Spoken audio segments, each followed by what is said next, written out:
पण बघा, निवडणुकीच्या तोंडावरती फतवे काढले जात आहेत. काँग्रेसला मतदान करा, उद्धव ठाकरेंच्या शिवसेनेला मतदान करा.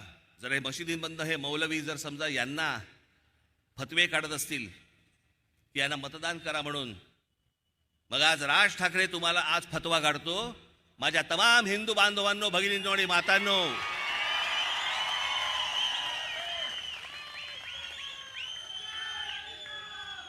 मुरलीधर मोहोळ असतील, भारतीय जनता पक्षाचे काही अजून इतर कुठचे शिंदेचे, अजित पवारांचे जे उमेदवार असतील,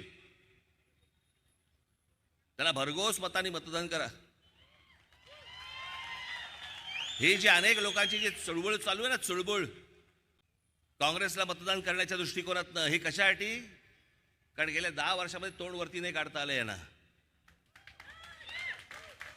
जसे ते फतवे काढू शकतात, तसं जाता जाता फक्त आपल्याला एवढंच सांगतो,